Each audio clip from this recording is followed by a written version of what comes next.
jadi pesan Tuhan adalah Tuhan mau kita menjadi orang-orang yang tetap fokus terhadap pimpinan Tuhan ya. Fokus terhadap pimpinan Tuhan. Nah, kemarin Pak Gembala juga sampaikan bahwa kalau ada pesan ini artinya jangan memang udah ada orang-orang yang dalam kondisi hari ini yang seperti ini udah mulai kehilangan fokus atas pimpinan Tuhan. Nah, ayatnya diambil dari Keluaran 14 ayat yang ke-19 ya. Kemudian bergeraklah malaikat Allah yang tadinya berjalan di depan tentara Israel, lalu berjalan di belakang mereka, dan tiang awan itu bergerak dari depan mereka, lalu berdiri di belakang mereka. Demikianlah tiang itu berdiri di antara tentara orang Mesir dan tentara orang Israel. Dan oleh karena awan itu menimbulkan kegelapan, maka malam itu lewat, sehingga yang satu tidak dapat mendekati yang lain semalam-malaman itu. Ini yang menjadi ayat pesan dari firman Tuhan itu sendiri. Jadi gini loh, ketika saya merenungkan ini bahwa betapa bangsa Israel ini sebenarnya ada bangsa yang betul-betul luar biasa ya. Ketika mereka ada di Mesir, mereka lagi disiksa, lagi dipekerjakan sebagai pekerja rodi ya. Wah, kayaknya benar-benar ditekan, disiksa deh pokoknya di Mesir. Lalu akhirnya mereka berteriak-teriak sama Tuhan minta tolong, dan Tuhan kirim Musa, dan akhirnya mereka bisa bebas gitu. Dengan beberapa proses-proses akhirnya mereka bisa keluar. Dan waktu keluar, bangsa Mesir membawakan bekal buat mereka, makanan, dikasih harta benda dibawa untuk di dalam perjalanan. Kayaknya ini luar biasa banget. Ini bangsa ini benar-benar luar biasa. Mereka berteriak dan Tuhan bisa tolong dengan caranya yang ajaib gitu loh. Sampai akhirnya mereka dibawa keluar dan dituntun di dalam perjalanan pun Tuhan kasih tiang awan dan tiang api ini. Waduh, kalau saya pernah lihat filmnya, cuman saya nggak tahu nih. Ini kan film kan cuma imajinasi aja ya.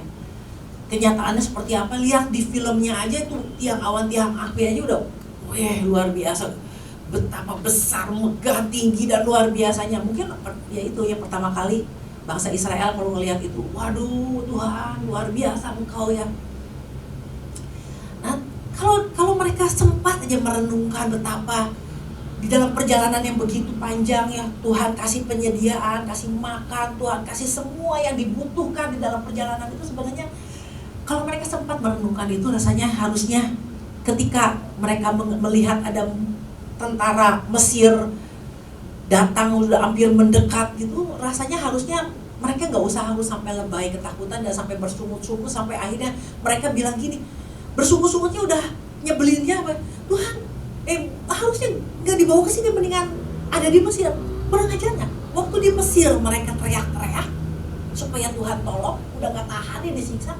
Waktu kejepit mereka bilang lagi, lebih baik ada di Mesir. Kenapa mesti dibawa ke sini? Gue lebih baik ada di Mesir. Nah ini kondisi yang terjadi sama bangsa Israel pada waktu itu. Kenapa mestinya gue lebih baik mati di Mesir? Nah lo kan teriak takut mati di Mesir karena disiksa, makanya ditolong sama Tuhan.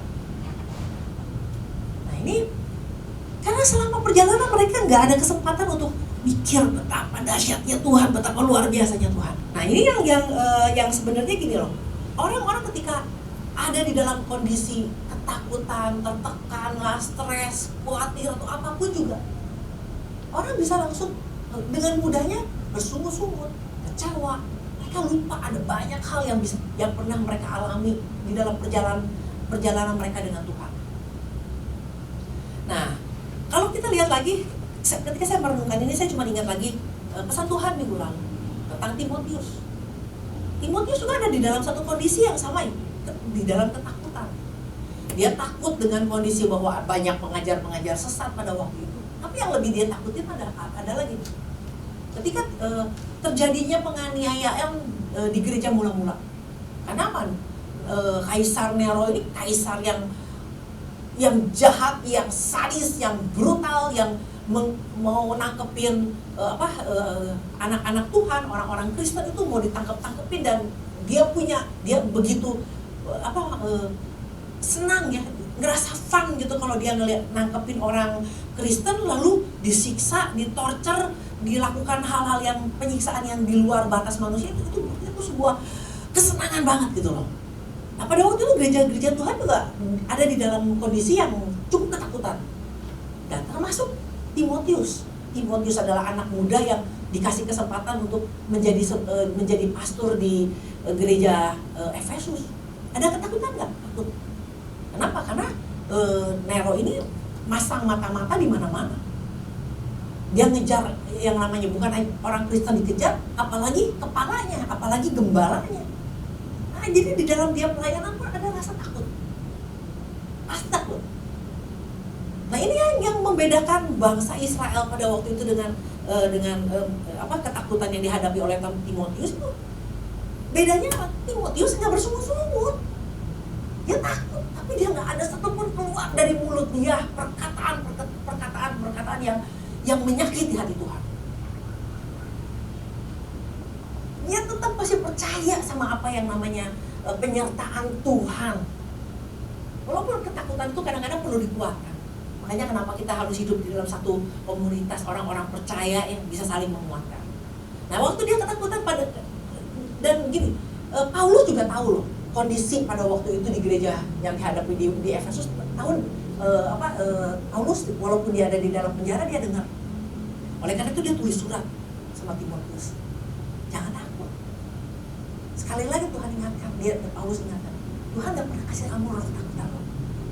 Tapi Tuhan kasih roh yang membangkitkan kuasa, kasih, dan ada sound system ya, sound mind. Ada pikiran yang tertib. Apa hubungannya nih? Nah, kemarin kan penekannya bukan yang di powernya sama di love-nya, bukan di kuasa dan kasihnya, tapi penekanannya di pikiran yang tertib, sound mind. Nah ini kalau saya renungkan lagi, kenapa Tuhan ingatkan tentang penekanannya di ketertiban ini? Ini pikiran tertib atau sound mind itu gini, tidak bisa diterjemahkan sebagai pikiran sehat. Karena dunia pun juga punya istilah pikiran sehat. Dia nggak gila, pikiran dia sehat. Dia nggak ngaco, berarti dia punya sound mind. Tapi sound mind yang sebenarnya itu cuma ada di dalam Tuhan. Pikiran yang tertib, pikiran yang sudah diperbaharui, pikiran yang kalau melihat sebuah situasi itu nggak langsung mengambil keputusan, nggak langsung mengambil sebuah tindakan negatif, pikiran yang nggak sampai membuat kita mengeluarkan hal-hal yang jahat. Karena pikiran itu adalah pikiran yang udah selaras dengan pikirannya Tuhan, pikiran yang sudah selaras dengan pikiran kebenaran firman Tuhan, pikiran yang betul-betul udah antara rasional, logika dan emosi itu menjadi satu kesatuan dan akhirnya bisa melihat, punya good judgment, bisa menilai dengan tepat, bisa mengambil keputusan yang tepat. Nggak usah harus berpikir lagi karena memang itu udah ada di situ, udah pikirannya udah satu, menjadi satu udah. Jadi orang yang sound mind itu orang yang tertib pikirannya itu langsung keluar. Jadi kayak gini loh, makanya sound mind ini diterjemahkan di berbagai versi. Itu ada yang bilangnya self control, ada yang bilang self discipline, ada yang bilang ketertiban, keteraturan, dan pikiran sehat, good judgment juga. Nah ternyata gini, pikiran inilah yang sebenarnya menentukan kita bisa fokus sama kondisi yang saat ini sedang terjadi atau tetap fokus sama apa yang sedang Tuhan kerjakan dalam hidup kita. Ini pikiran, semuanya ada di dalam pikiran kita. Nah makanya kalau saya cari lagi, pengen tahu lagi. Jadi beberapa hari ini tuh saya cari tentang, dari minggu lalu sih sebenarnya, saya pengen tahu itu sound mind itu apa gitu loh. Nah ternyata ini kalau orang yang betul-betul pikirannya adalah selaras dengan kebenaran firman Tuhan, dengan perkataan firman Tuhan, makanya emosinya, rasionya, logikanya itu menjadi satu kekuatan yang luar biasa. Nah dari ketiga hal inilah muncul yang namanya intelektual, intelijensi, punya kecerdasan rohani, bisa melihat jauh ke depan, bisa menilai dengan tepat. Makanya disebutnya bisa membedakan. Wah ini pikiran ini sangat penting. Jadi orang Kristen bisa ada di dalam sebuah kelompok ya, ada bersama-sama ibadah. Nanti at the end of the day, waktu ada masalah yang seperti apa, akan terlihat orang yang pikirannya sudah diperbaharui, yang selaras dengan jalan Tuhan, sama yang enggak selaras akan terlihat.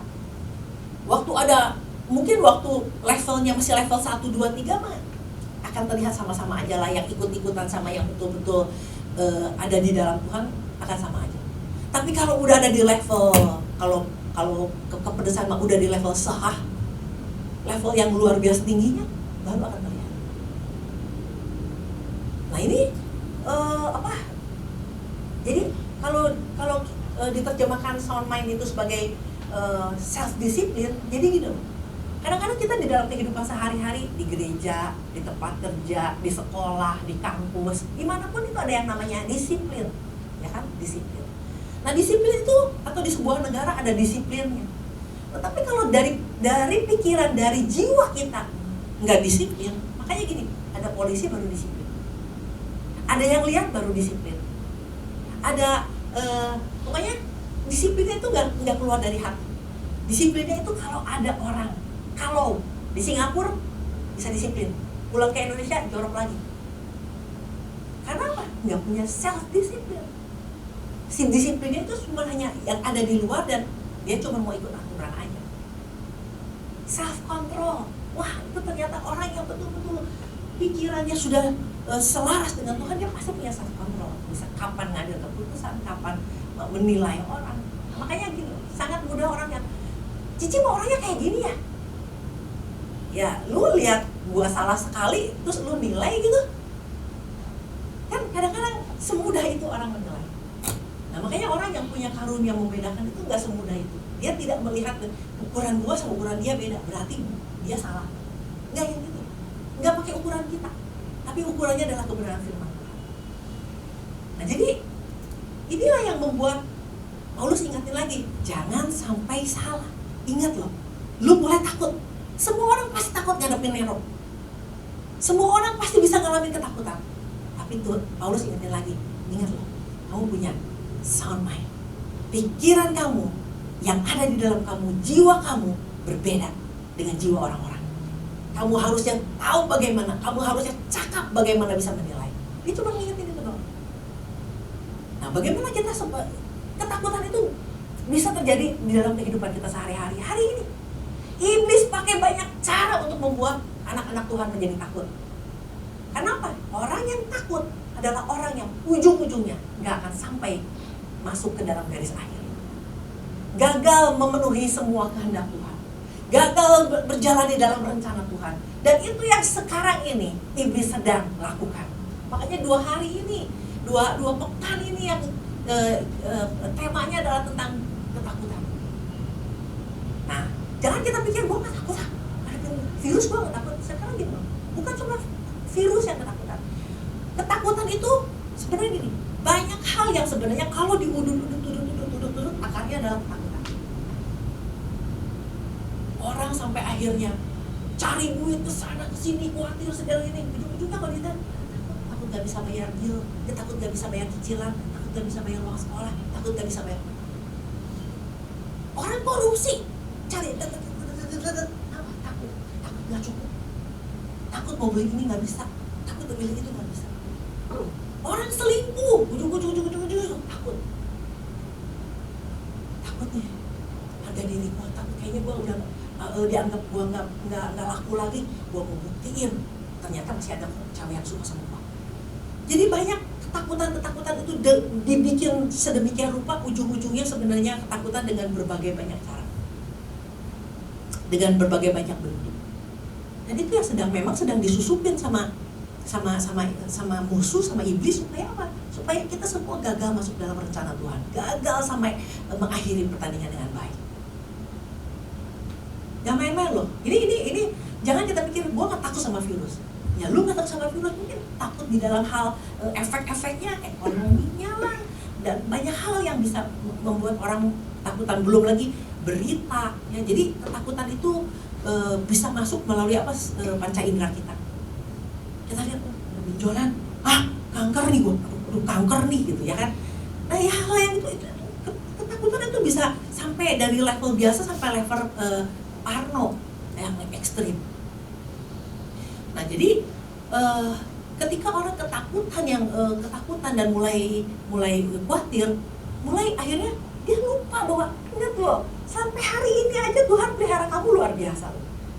Takut, aduh nanti nggak bisa makan, nggak bisa ini loh, sampai hari ini aja kamu dipelihara Tuhan luar biasa loh. Aduh nggak punya ini, nggak bisa bayar ini. Kalau kita pikir ke belakangnya, dengan kondisi nggak punya penghasilan masih bisa makan, masih bisa ke restoran, itu semua karena pemeliharaan Tuhan. Apa yang mesti ditakutin lagi gitu? Dapat kabar berita bahwa anak saya sakit ini, kalau mau takut, mau khawatir bisa. Kalau dipikir lagi, nah anak saya yang lain juga divonis sama dokter lupus kok, sama profesor ahli lupus, dia bilang ya anak lupus, walaupun levelnya masih level rendah, tapi Tuhan bisa balikin semua. Jadi kalau kita cepat lupa ya, kalau kita nggak punya waktu merenung kebaikan Tuhan, maka kita akan menjadi orang-orang yang langsung mengambil tindakan-tindakan bodoh. Kalau kita sempat berhenti, jadi apa yang ada di pikiran kita, apa yang kita tanam, apa yang kita masukkan di dalam pikiran kita itu akan menentukan sikap kita, reaksi kita terhadap sebuah situasi. Nah, makanya kalau kita lihat bahwa kalau seorang Paulus bisa begitu fokus dengan apa yang dia sedang jalankan, fokus dengan penyertaan Tuhan. Dia ada waktu dia tulis surat ini, dia ada di mana? Di penjara loh. Dia bisa menguatkan orang yang ada di luar. Apa yang membuat dia bisa begitu fokus? Ya, itu satu-satunya adalah dia punya satu kebiasaan, dia ada di dalam Kristus. Dia ada di dalam kekuatan kuasa Tuhan. Kalau kita baca dia punya surat-surat ini, dia ada di dalam kekuatan kuasa Tuhan. Dia ada di dalam Kristus. Dia adalah orang yang selalu menyempatkan diri untuk belajar. Yang kemarin kita juga belajar beberapa waktu yang lalu bahwa dia belajar untuk mengenal Tuhan. Belajar untuk mengenal Tuhan.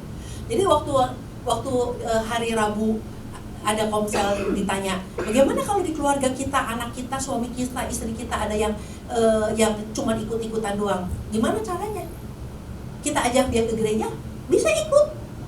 Tapi untuk suka ikut Tuhan, untuk cinta Tuhan, semua datang dari keinginan diri sendiri. Cinta tidak bisa dipaksa. Sayang itu nggak bisa dipaksa. Itu datang dengan sendirinya ya. Jadi makanya kalau kita punya kesempatan untuk terus renungkan kebaikan Tuhan, ayo dong mulai paksakan diri untuk baca firman Tuhan. Kita bacakan tentang betapa pekerjaan karya Tuhan itu begitu luar biasa. Jadi semuanya harus dimulai dari apa yang kita masukin. Nah makanya kalau kita lihat dari kehidupan Paulus ya, Paulus begitu bisa memberikan kekuatan sama orang itu karena memang dia punya satu kerinduan yang belajar. Nah, kalau kita lihat di dalam 2 Timotius 4 ayat yang ke-13. Ayat 13 ya. Jika engkau kemari bawa juga jubah yang kutinggalkan di Troas, di rumah kampus, dan juga kitab-kitabku, terutama perkamen itu. Jadi dia di penjara pun dia cuma belajar firman. Perkamen itu adalah kertas yang sebenarnya terbuat dari kulit binatang. Dimana dia tulis banyak hal ya, dia tulis hal-hal yang berhubungan dengan rohani mungkin ya. Dia tulis banyak catatan-catatan dia. Dia terus belajar. Yang bukan, yang ialah mengenal dia dan kuasa kebangkitan. Nah jadi begitu dia belajar tentang kuasa kebangkitan Kristus, bahwa di dalam Kristus itu ada yang namanya mati dan pasti ada kebangkitan. Kalau Yesus aja bangkit, kenapa gue mesti takut? Maut aja udah dikalahkan. Makanya karena dia nggak takut mati, karena dia tahu tentang kuasa kebangkitan Kristus, dia nggak takut mati. Makanya pelayanan dia bisa all out. Ya kalau mati juga nggak apa-apa. Ya makanya kan dia selalu bilang, pengennya sih kalau bisa mati, kalau hidup menghasilkan buah. Karena buat dia kematian bukan sesuatu lagi. Dia kenal banget siapa Tuhan. Kenapa kita mesti takut dengan kematian gitu loh? Kalau sampai kena virus dan mati, ya udah kita kan mati juga kemana kita jelas gitu. Akan ada kebangkitan. Nah ini yang membuat kehidupan dia selalu ada di dalam Kristus. di dalam firman, firman di dalam dia di dalam firman, di dalam Kristus, kekuatan dia di dalam Kristus, di dalam kekuatan kuasanya. Nah ini yang luar biasa, inilah yang akan membedakan kita dengan orang-orang yang ikut ikutan. Jadi jangan kita, kekuatan kita ada di mana? Di dalam kekayaan kita. Selama gua pegang duit, selama gua bisa bayar ini bayar itu kekuatan gua. Itu uang bisa hilang. Kekuatan gua karena gua punya koneksi dengan pejabat A dan B. Pejabat bisa lupa sama kita. Kalau pejabatnya mati, bagaimana dengan kita?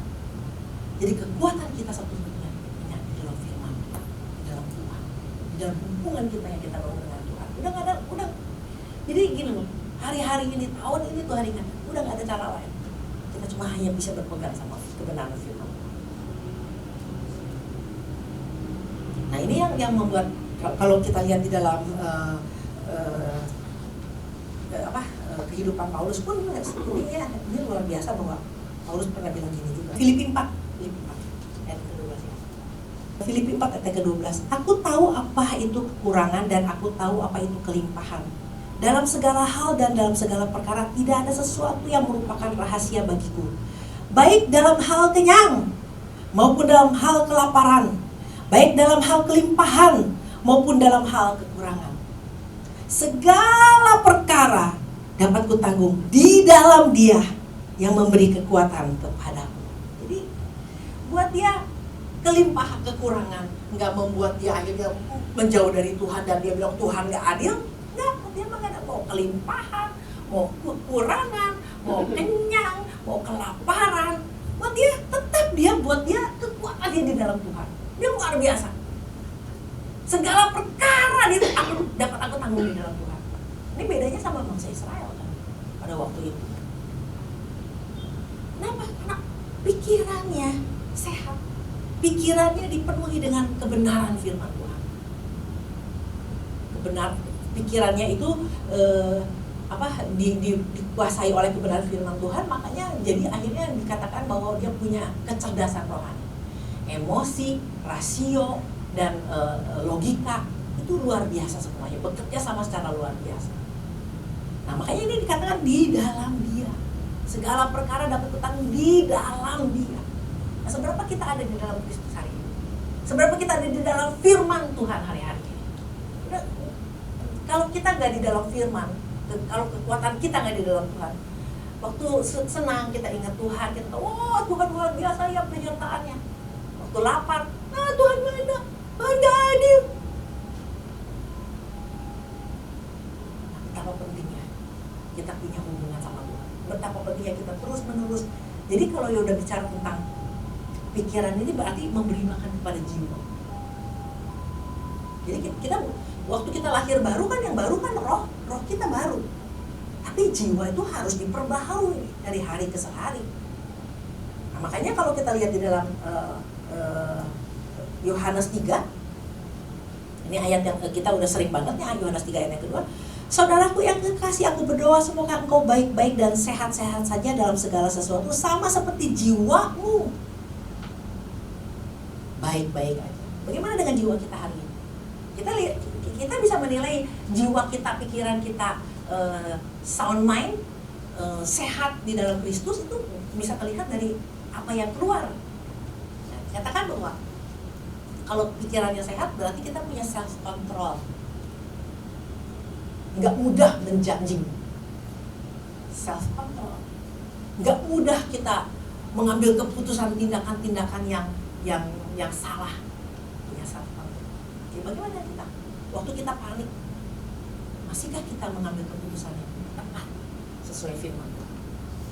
Bagaimana? Kalau kita punya jiwa kita sehat, kita punya disiplin diri. Sebelum kita ngikutin disiplin aturan yang berlaku di luar, kita udah punya disiplin diri. Kapan waktu kita kerja? Kapan waktu kita harus pelayanan?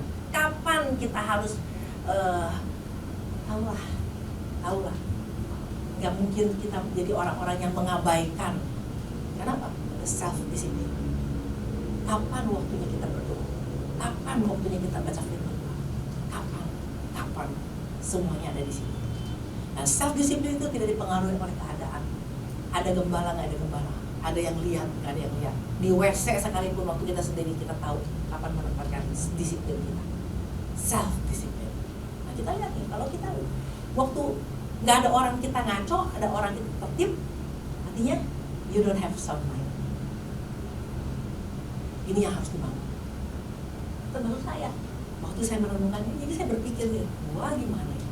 Oh ya, ternyata banyak hal juga kita masih banyak harus belajar.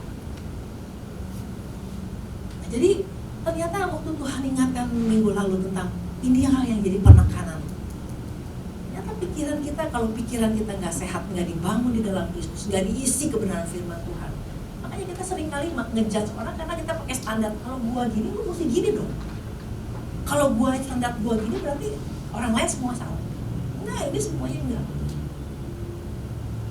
Nah ini saudara, makanya kalau kita nggak diperbaharui, cuman ada di dalam satu kelompok bersama-sama rombongan ya, tapi pikirannya masih pikiran lama.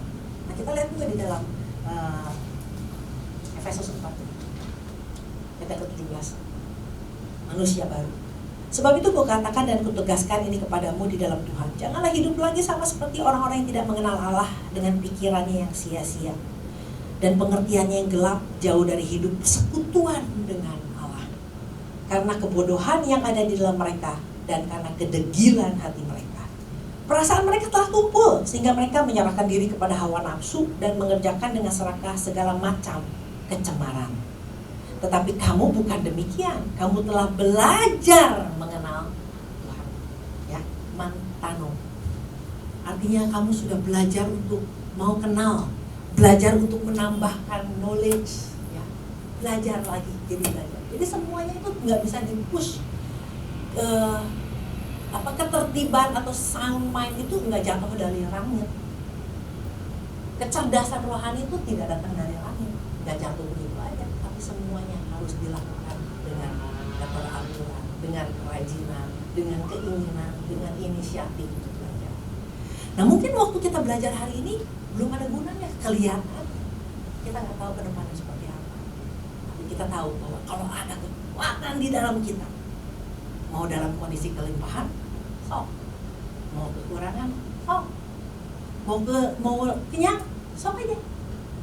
Mau kelaparan, jadi masalah. Ada kekuatan. Segala perkara dapat aku tanggung di dalam Kristus. Segala perkara. Dimulai dari apa yang kamu isi. Apakah kita punya jiwa kita sehat hari ini, sehingga pikiran kita jadi pikiran yang sehat di dalam Kristus. Bukan sehat seperti orang dunia, tapi sehat karena ada kuasa Tuhan bekerja di dalam kita. Amin. Demikian firman Tuhan. Tuhan berkati.